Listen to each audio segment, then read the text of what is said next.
lo que piensa la presidenta de otros temas que han girado en torno a estas novedades, que es la clase media. La clase media ha sido vilipendiada, exaltada, ya nadie sabe quién es la clase media, todos creen ser clase media, muchos creen que no son, muchos creen que no deberían ser, en fin. Y vamos no saben qué es la clase media. Exacto.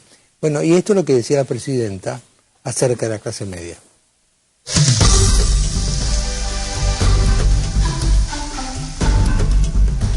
Porque los que tienen que entender, los que ya llegaran a un determinado nivel económico, los que ya son clase media, media alta o alta, que también los que todavía no llegaron tienen el derecho y aspirar a ser también parte de esa clase media, media alta. ¿Y por qué no alta? ¿Y por qué no alta? ¿Por qué no alta? La verdad que cuando escucho algunos comentarios que he podido leer en los diarios acerca de la localización de barrios, pienso que algunos se creen miembros de la dinastía Romanov, pero la verdad que yo quiero ser sincera con esto porque tengo que decirlo, porque si no me va a caer mal en el hígado y voy a tener que tomar después pastilla. No, déjenme un cachito. Yo muchas veces observo una cosa así, como que los argentinos, ¿no? O una parte de ellos tuvieron desprecio hacia determinados sectores sociales que no han tenido la posibilidad de crecer o de tener mejores ingresos. Y la verdad que si nosotros recorremos nuestra historia, la historia de estos 200 años de los argentinos, en lo que fue la primera oleada, la que llegó en la colonia y que en realidad no había ningún noble, eran toda gente que no tenía oportunidad en España, en el imperio, y se subía a los barcos y venía a comerciar acá, y digámoslo también, muchos orígenes patricios en sus orígenes eran contrabandistas, porque en realidad este fue el origen histórico. No estoy hablando de historia, no estoy calificando a nadie. Empezaron como contrabandistas hace 200 años, y la segunda oleada, que podríamos decirnos la mayoría de los que estamos acá, yo por lo menos soy nieta de esa segunda oleada de los inmigrantes españoles, italianos, polacos, qué sé yo, de todas las nacionalidades que cayeron. Bajaron hace poco más de 100 años de los barcos, muertos de hambre, huyendo de la guerra o buscando un destino mejor. Muchos hemos tenido suerte, miren, la hija de un colectivero ha llegado 2 veces a presidenta de la Nación y casada con un presidente. Fíjense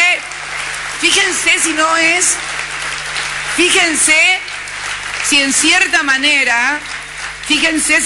manera no es el American Way of Life. ¿Cuál es el gran lema de los norteamericanos? Cualquiera puede ser presidente. Tienen razón los americanos. Cualquiera puede ser presidente, ¿eh? Porque es patético, realmente es patético ver el nivel. Lo que es patético también es uno de los rasgos esenciales de la mentalidad totalitaria, que es la confusión entre la propia biografía y la historia del país. Parece que la historia del país se resume en la biografía de Cristina Kirchner. Después esto termina con los mausoleos a los muertos, a mí lo que me parece que primero lo más patético de todo es ese grupo que se vio recién en pantalla, ese grupo de enriquecidos que no pueden explicar de dónde sacaron el dinero. Mis abuelos también vinieron con una mano adelante y otra atrás. Mi padre trabajaba arrancó con un carro de la panificadora. La diferencia con la presidenta es que yo puedo explicar lo poco que tengo y de dónde salió. Y los señores que están ahí, toda esa corte de aplaudidores y obsecuentes no pueden decir. Ahora, esa corte, ¿sabe por qué? Que además manifiesta. ¿Sabe por qué actúan como actúan, Fernando? En mi opinión, porque los están filmando. Pero además manifiestan un desprecio. Es una actuación, es una especie de representación, porque saben que lo están filmando.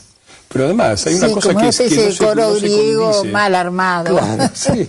Sí. La presidenta habla como si este fuera que en estos 8 años en que la Argentina ha tenido una oportunidad extraordinaria de salir al futuro, hubiera habido un proceso de ascenso social. Ningún proceso de ascenso social. Tenemos todavía en estas condiciones un 7-8% según el INDEC de desocupados y según el propio INDEC 34% de trabajadores en negro. ¿Dónde está el ascenso social? ¿Dónde está la gente de clase media? Mi abuelo no tenía nada, pero se hizo una casita. ¿Cuánta gente se hizo una casita? ¿Cuál es el modelo arquitectónico y de vivienda de este gobierno? Los countries amurallados por un lado y la Villa Miseria por el otro. 8 años de crecimiento, con crecimiento del 50% de las Villas Miserias en todos lados. Y el modelo es ese. Por un lado la Villa Miseria, del otro lado el edificio con los amenities o el country amurallado con el guardia abajo. Entonces, ¿de qué ascenso social estamos hablando? Estamos con niveles de pobreza el país tiene un trimestre de recesión. Y tiene niveles de pobreza que en el 2001 después de 10 años de menemismo, además, se alcanzaron esos niveles de pobreza después de 2 años de recesión.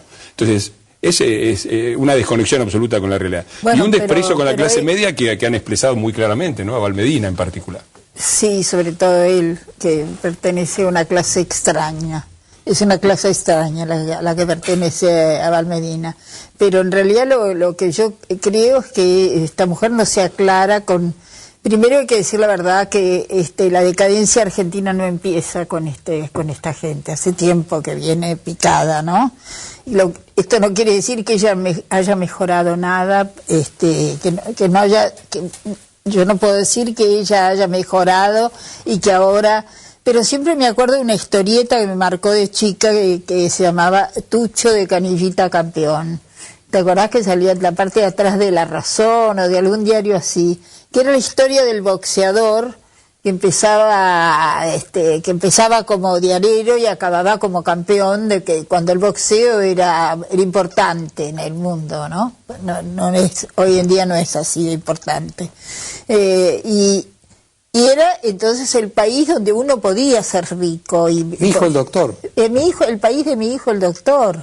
Y además que acá hay oligarquías diferentes, hay oligarquías menemistas, hay oligarquías de todo tipo, hasta oligarquía peronista, pues son capas la oligarquía. Después lo que hay, sí, que no es la oligarquía, son clases sociales. Hay una clase que es la que más le molesta, pero es la que nunca hablan, que es la clase alta, que es la que está menos definida, porque oligarquía, para mí, ¿qué quiere decir oligarquía? No, me parece que no tenemos en claro los conceptos para poder interpretar lo que pasó el 13 de septiembre. Es decir, ¿quiénes eran? Eran cientos de miles. Era por eso, había clase media alta, había clase media baja, porque había clase media baja, y en realidad señora Cristina tendría que estar contenta que no le rompieron ningún cantero, porque no sé, parece... Ahora, le quiero hacer una pregunta a ambos, que parte de lo que preguntó Mariano. Una pregunta puede ser quiénes eran, y hay debate sobre quiénes eran, porque no nos ponemos de acuerdo, o la Presidenta cree que eran unos. La otra pregunta sería, ¿qué quieren? ¿Qué querían? A Valmedina dio una pista, Gioja, el gobernador de San Juan, dio otra. Quieren dólares. Están preocupados por viajar a Miami. ¿Ustedes qué creen? ¿Qué quieren esas personas que tenían lemas absolutamente diversos? Es interesante eso, porque justamente, o sea que yo de una de las cosas que me enorgullezco es de haber sido, creo, el primero en definir a este tipo de gobierno como un sistema de estalinismo débil. ¿Qué es lo que son? Tienen una concepción estalinista y el hecho de que ahí estuviera el señor Sabatel, a quien le dieron ahora el control de los medios, no es casual, como está Heller en la parte económica. O Kicillof, que tiene una concepción estalinista. Culto de la personalidad, verticalidad, y una de las cosas, de los rasgos centrales del estalinismo era que no se podía salir del país. Vaya casualidad, vaya casualidad. A mí me parece que era básicamente clase media. Clase media en el sentido de lo que yo considero que es la clase media. ¿Qué es la clase media? Necesidades básicas satisfechas, una vivienda digna, la posibilidad de mandar a los hijos a la universidad y la casi certeza de que los hijos van a vivir mejor que los padres. Eso es el gran fenómeno de la clase media, que es un fenómeno enormemente progresista. Las revoluciones democráticas crearon, por un lado, la república y la democracia, y por el otro lado, la clase media, que es la gran sustentadora. Digo, Obama acaba de decir en Estados Unidos, cuando a la clase media le va mal a los Estados Unidos. Lula se enorgullece de la cantidad de brasileños que dejaron de ser pobres para entrar en la clase media, una clase media pobre, pero que tiene eso, una vivienda, un trabajo en blanco, no en negro, un trabajo digno, la posibilidad de mandar a los chicos a la educación superior y de que vivan cada vez mejor. Que ellos odien la clase media, este desprecio de tilinguitos como a Valmedina, ¿no? Porque es típico del tilingo, la típica cosa del tilingo es el desprecio hacia la clase media, efectivamente. Ese odio es sintomático, porque cuando uno quiere un país donde no haya clase media, y efectivamente este gobierno quiere un país sin clase media, ¿qué es lo que quiere? Quiere un país donde haya clase alta y clase baja, nada más. Y la clase alta, además, que sean ellos. Y eso es lo que había antes de las revoluciones democráticas. El rey, con su corte de aristócratas del propio partido, porque los que no eran del palo los liquidaban a todos, como liquidan a todos todavía, y por el otro lado, la gran masa del pueblo, pero desprovista de derechos, de capacidad, de ciudadanía. Cuando se estableció la República Democrática, se estableció un mecanismo que permitió a esa gente acceder al poder político y por lo tanto a los derechos sociales y a una vida mejor. ¿Qué es lo que quieren? Ellos son la reencarnación de las viejas aristocracias, de los viejos, del antiguo régimen anterior a las revoluciones democráticas. Y efectivamente quieren liquidar a la clase media por todos los medios. Sí, pero aparte de eso, lo que ha hecho el kirchnerismo es despertar en la clase media, para los que lo vivimos, él creo que todavía es joven, despertar el antiperonismo. Eso es cierto. Y eso hay que reconocerlo. Se despertó adentro de muchas señoras de la clase media, incluso que no son ricas, ahí se le van los patitos a los que dicen no, son gorilas, sí, son gorilas, pero gorilas pobres, no son gorilas ricas. Y yo creo que eso es una cosa a la que ha colaborado muchísimo el kirchnerismo, en que se despertó un odio que estaba dormido, que los que pasamos el peronismo, sabemos lo que es eso, sabemos lo que fue la procesión de Corpus Christi, todo lo que pasó, todo lo que fue la pelea con Perón, que ahora nos parece Mitterrand. No voy a decir Mao Zedong porque se ha descubierto que era un sinvergüenza. Ahora vamos a ver. Yo les estaba contando justamente de mis nietos ayer, que yo me acuerdo en mi casa, en Barrio Norte, estaba pintada de colorado. Claro, porque estaban marcadas las casas. Casa del tipo que podía ser eliminado. Nunca pasó. Pero lo pintaron. Y muchas casas pintaron. Pero después Perón aprendió de eso. Y el último Perón, yo siempre les digo a los peronistas, yo soy peronista del último Perón. Sí, el último Perón había aprendido, había comprendido de qué se trataba, ¿no? Pero acá es como que vista desde el lado del gobierno, es la clase media gorila, es como la reproducción del 16 de septiembre, etcétera, y no es así. Acá había gente que tenía toda clase de demandas. Había una demanda que, bueno, todavía no nos pasó, pero la de la inseguridad, que es que como mientras no te pasa, no te importa. Claro. Esa es la verdad. Tenemos que hacer un pequeño corte y seguimos conversando con ustedes. Pero yo les quería preguntar esto. ¿Ellos sabían que iban a sacar renta de este renacimiento de los odios, de las antinomias? Porque uno puede decir que el jefe de gabinete es un tilingo y que sus declaraciones fueron más que desafortunadas, fueron provocativas. Pero Abal Medina apareció en escena hace poquito. Sin embargo, la provocación clasista viene de antes. La pregunta es si fue un método, como Menem tuvo de dividir, un método preciso de Néstor Kirchner, que ya mostraba en su política Néstor Kirchner, o apareció de pronto. Hacemos un pequeño corte, Mariano, ¿puede ser? Y ya estamos de vuelta.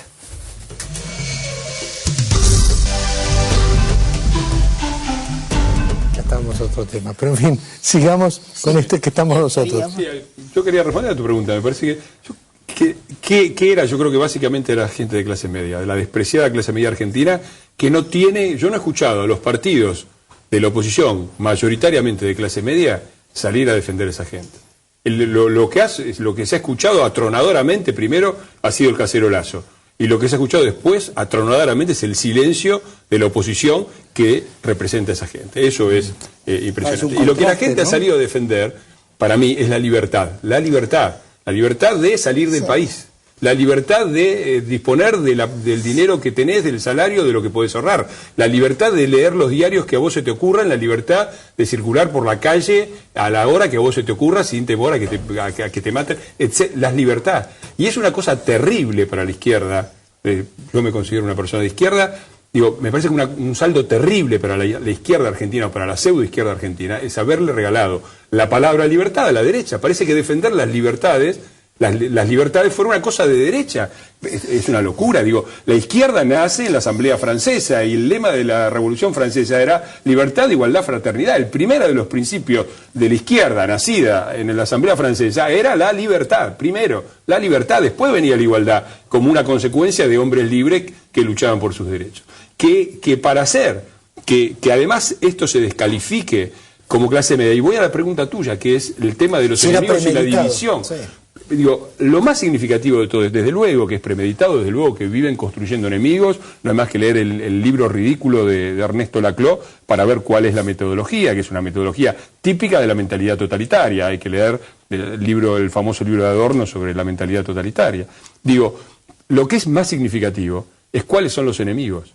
Porque los enemigos de este gobierno, cuando uno ve todas las expresiones relativamente exitosas, repito, relativamente exitosas, con todos sus defectos, de la Argentina moderna, de la Argentina que aspira a integrarse al mundo, al futuro, a la tecnología, al desarrollo, al ascenso social, a la clase media, son los enemigos del gobierno. El sector productivo más desarrollado del país, el sector agropecuario, guerra con el sector agropecuario.